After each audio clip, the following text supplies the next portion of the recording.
Con nosotros a Cristian Cabrera, un amigo, un comunicador excepcional. Y nada, siempre me gusta que venga Cristian, o tienes que venir por lo Sí, menos sí. cada una vez al mes. Debo decir que tú me has invitado en múltiples ocasiones. Lo que pasa es que los compromisos laborales y Ponme sobre todo... en la agenda una vez al Sí, mes. tú sabes que yo salgo de un programa de radio y está ahí caquito a caquito con esto, entonces a veces el tiempo no da y eso, pero aquí estamos. Yo quiero que tratemos el tema Omar. En mi caso particular, honestamente hablándote, soy de los que opina que Omar debió quedarse en la diputación. ¿Por qué? Porque yo lo considero muy joven para ser senador. Yo, por supuesto, yo no soy mayoría. Explícame este fenómeno, Omar, qué pasa con esta candidatura de Moreno, ¿cómo lo ves? A ver, yo pudiera entender ese planteamiento, sin embargo, no lo comparto a partir de un elemento esencial. La juventud no es necesariamente una incapacidad y ya se ha demostrado, aunque él sería, en caso de que resulte electo, el senador más joven, por lo menos de la etapa democrática, no necesariamente es mucha la diferencia con algunos antecesores. En este caso, por ejemplo, José Ignacio Paliza, que como senador tenía en su momento, al momento de su escogencia, 35, 36 años. Omar tiene hoy 32 años. Un margen de 3 años yo no creo que haga esa gran diferencia entre la madurez política o no. Ahora bien, sí debo decirte que yo creo que Omar en esta campaña sobre todo ha demostrado, imagínate lo que ha sucedido, ha demostrado cualidades muy valiosas en materia política, incluso más de lo que muchos, y me atrevo a asegurar que gente tan cercana hasta como su padre, podría haber esperado de él. Tanto así que la atención hoy del proceso electoral está prácticamente centrada en la carrera del Distrito Nacional por la senaduría. Así es. Más incluso que el nivel presidencial. Así es. Aunque parezca una locura. O sea, una plaza relativamente insignificante frente a la presidencia de la República es la que concita la atención. Y nada prometedor, porque aquí lo que hay mucha gente con dinero y la clase alta, ¿no? Y la clase fuerte, media. O sea, te digo que con un gobierno fuerte, porque fíjate, el presidente que se encaramado allá en la popularidad, qué sé yo qué. Y el PRM en su mejor momento, la oposición en su peor momento, y él siendo un ente de la oposición, logra capitalizar y logra pero él mantenerse no es un ente de la oposición cualquiera, él es un ente de la oposición, hijo de un expresidente, sí, pero esa condición, Leonel Fernández Reina, que lo apoya. Claro que sí, pero esa condición no le abre necesariamente. Porque según tengo entendido, todos los recursos, Omar está forrado de recursos, mientras otros no. No, te digo. De entrada, Omar fue un diputado, fue el segundo más votado en su elección. En 2020, cuando salió diputado, fue el segundo más votado. Solo detrás de José Horacio, que fue un fenómeno también en su momento. José Horacio Rodríguez. Fenómeno, sí. Y quien espero repita. Tengo una condición compleja por el método de Hont, de lo cual hablaremos en algunos minutos. Pero sería una locura que Rodríguez, ese muchacho, no repita. Bueno, pero el método de Hont podría sacrificarlo de alguna forma. Pues vamos a terminar con Omar para que entremos en el método de Hont, porque no quiero yo imaginarme que ese muchacho quede fuera. Entonces, él está en la 2, ¿no? En la 1, en la circunscripción 1 del distrito. A él le toca la 1. Entonces, fíjate cómo, a pesar de ser el más votado, se desarrolla, bueno, hablamos de Omar Fernández, se desarrolla Omar Fernández. Hace una carrera que siempre lo coloca en un buen sitial frente al resto. Incluso, lo que se ve es un gobierno bastante activo, interesado en obtener la plaza, y como quiera, la mayoría de las encuestas, Mark Penn, por ejemplo, Status Quo, de Panorama, lo presentan todavía sobre ventaja frente al presidente, al gobierno actual, que es quien respalda esencialmente la candidatura de Guillermo Moreno. Entonces, en esa condición, yo no me sorprendo de que más de uno haya pensado en que Omar iba a hacer mucho menos de lo que ha demostrado. Porque esta campaña política ha sacado mucho material, reitero, ha concentrado prácticamente la atención en el Distrito Nacional. Él tiene lo mejor que debe tener un político, dominio propio.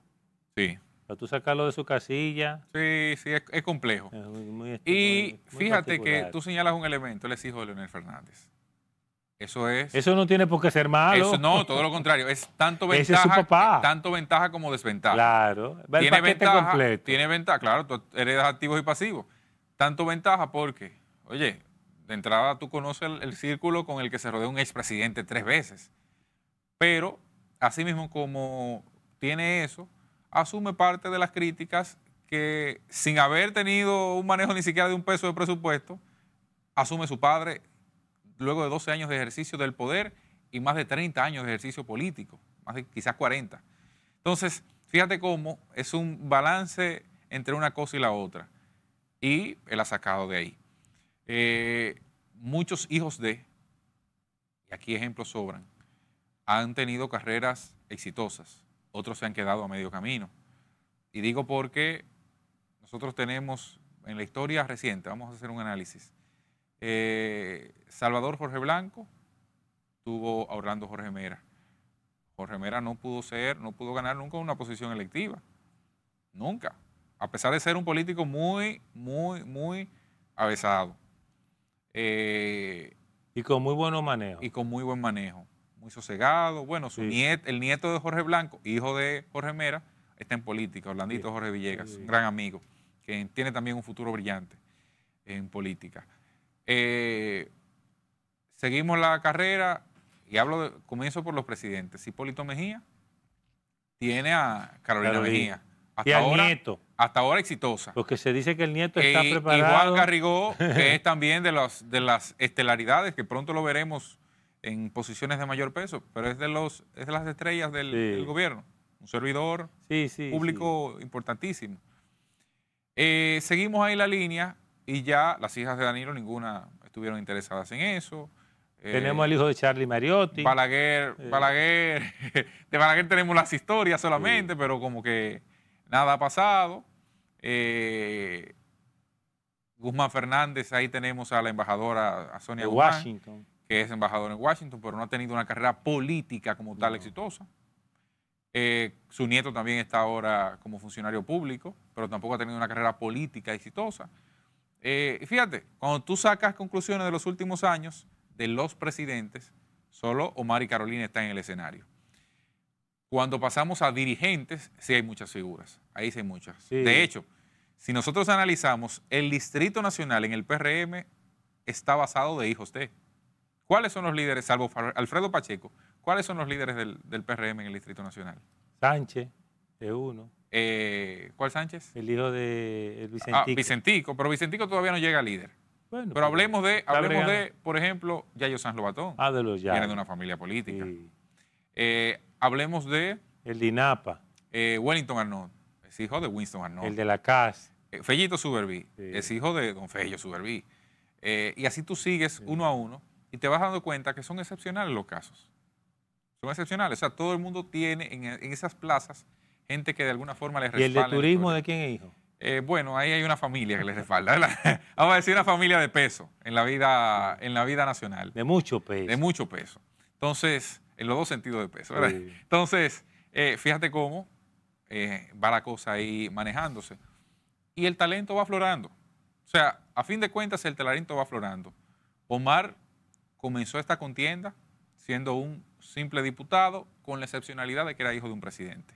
Bien. Pero a partir de ahí se convirtió ya en un ganador, indistintamente del resultado, aunque tiene delantera, pero ya logró primero una dimensión nacional. Tiene un posicionamiento impresionante. Un posicionamiento de todo el tamaño del mundo. Decía Julito Jacín que si él y Leonel compiten en términos de popularidad, le gana al papá. Bueno, la encuesta Mark Payne lo colocaba como el más popular de la oposición. O sea, le colocaba en un sitial positivo. El presidente había ya él ganó. Raquel Peña y Omar Fernández. Ya él ganó. O sea, ya ahí estaba por encima de todo. Tú sabes que estamos en el último bloque y no quiero que dejemos de tocar el método Home. El método de Home. Sí, el método de Home. ¿Cómo funciona el método de Home? El método de Home es una selección que se hace para la escogencia de escaños, donde lo que se busca es nivelar la participación de los partidos frente a las personas. En función de los resultados. Claro. Y es simple de calcular. Tomemos de ejemplo la circunscripción 1 del Distrito Nacional. En la circunscripción 1 se debaten 6 posiciones. 6 posiciones de diputados. Entonces, ahí, ¿qué es lo que calcula en esencia el método de Hong? Primero, analiza a partir de las votaciones de los partidos cuántas curules, cuántos escaños le toca a cada organización política. En función al total. Al total de votos. Y eso se hace por un método simple. Usted toma todos los partidos, usted toma todas las votaciones y la va fraccionando 1 entre 2, 1 entre 3, 1 entre 4, 1 entre 5. Las mayores votaciones, ¿verdad? Dice, no, 10.000 votos en una. Las 6 mayores votaciones, cuando usted comienza a tachar, esa es la división que le queda a los partidos. Ya dentro, imagínense que el partido de la licuadora obtiene 3 escaños partido. Esos 3 escaños de los 6 que hay, se les reparten a los 3 más votados dentro del partido. Y es así como se escoge finalmente las personas que van. O sea, que no basta con tú ser el más votado de una demarcación, que puede ocurrir, tú puedes ser más votado de una demarcación y quedar fuera de ser diputado. Por el método de Hong. Porque no es personal la elección, sino que también el partido tiene un peso para que haya un nivel de representatividad de la organización política, y puedes quedar muy por debajo en votación y si estás en un partido fuerte, ser electo diputado. ¿Qué pasa con José Horacio? Que ¿Qué pasa he con oído José Horacio? algunas cosas con relación al método José Horacio de Hong. sacó 17.000 votos y un poco más en la elección pasada. Eso es mucho. Eso es mucho. Voto preferencial. Eso es mucho. Eso es mucho. ¿Qué pasa? Ahora la escogencia de José Horacio no está en su óptimo momento. No porque haya quedado mal en su escogencia, sino porque la ola pasó. Recuerden que en 2020 se escogieron unos perfiles que correspondían a lo que el momento reclamaba. Sí. Tema corrupción. Coyuntural. Sí. José Horacio ahí que en el logró hacer caso una buena de él se campaña. eligió uno muy bueno. Claro que sí, fue correcto. Yo no Excelente. coincido con lo que José Horacio predica, pero debo decir que es un excelente legislador. Sí. Yo prefiero a la gente que haga la tarea, aunque tengamos discusiones sobre temas. Yo soy más conservador, él es mucho más liberal. Sí. Pero eso no me hace reconocer que es un buen legislador. Excelente legislador. Entonces, ¿qué ocurre? José Horacio, imaginando que saque la misma cantidad de votos, hoy no tiene una boleta tan fuerte como la que tenía en 2020. Dígase, los que la acompañan. Y cuando tú comparas, su coro de baile. él debería tener más que el otro. Pero como sus otros compañeros no son necesariamente más fuertes, su coro de baile, vamos a decir así, sus canchanchanes, no son tan fuertes como los otros. Entonces, él probablemente no logre el caudal de votos que obtuvo en la elección pasada tampoco. Él corre el riesgo de no cubrirlo. Corre el riesgo de quedarse. Sí pasa en la sexta curul. Sí pasa en la sexta curul conforme a lo que termine. Para que José Horacio pase, va a quedar más o menos así. 3-1-1-1, la distribución de diputados en el distrito, para que pase. Puede que quede 3-2-1, 3 al PRM. 3-1-1-1. Dígase, 3 PRM, 1 Fuerza del Pueblo, 1 PLD, 1 la alianza que lleva José Horacio. ¿Y eso no se puede negociar? No. Eso es el método. No, eso es a partir de la votación, porque las encuestas te proyectan más o menos como queda. Si no es así, puede quedar de la siguiente forma: 4-1-1. 4 PRM, 1 Fuerza del Pueblo y 1 PLD. Y si no es así, puede quedar 3-2-1. 3 PRM, 2 Fuerza del Pueblo, 1 PLD. Es más o menos como podría quedar la composición de la boleta en el Distrito Nacional. Es muy probable que sea 3-2-1-1. 3-2-1. 3-2-1. Porque el PRM tú sabes que está fuerte. Sí, claro. Y es un método un poquito complejo, pero un más método o menos por ahí va. complejo. A mí, yo siempre digo, pero ¿y por qué? Si después que tú trabajas tanto. Puede ser injusto en lo individual, pero es justo en lo colectivo.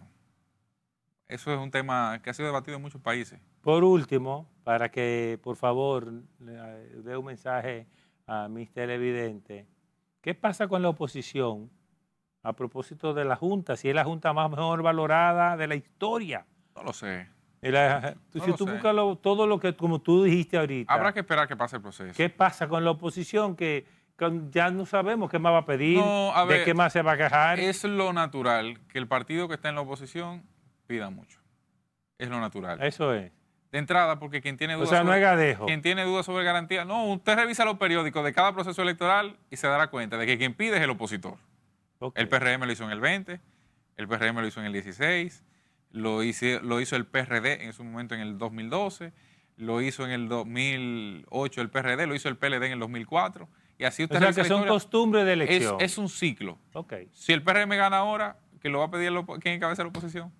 Algo tan sencillo Bueno, como si eso. llega a la oposición va a gente ser lo mismo. que vote. Eso. A la gente que vote. ¿Por qué votar? Porque si no votas tú, pone al chipero de la esquina, pone al jolopero, pone a alguien que no tiene conciencia sobre lo que quiere como país, a que por 300 pesos decida. Dejar de hablar tanto y votar. ¿Usted qué sabe? Si quiere que el destino de su país lo escoja la persona que usted desecha como sociedad. Tan simple como eso. Bueno, ya escucharon a Cristian Cabrera. Yo también les exhorto a votar, a llevar a su mamá, a su papá, a sus hermanos. Por favor, no se quede sin votar. Como dice Cristian, cuando usted no vota, otro elige por usted. Y no necesariamente es la mejor representación. Hablar, pasarnos 4 años quejándonos, En Twitter, haciendo no tendencias. sirve de nada. Este domingo es la oportunidad que tenemos como dominicanos de elegir y de o seguir con quien está o elegir a quien querramos. Pero no es hablando, es votando. Hasta el próximo sábado.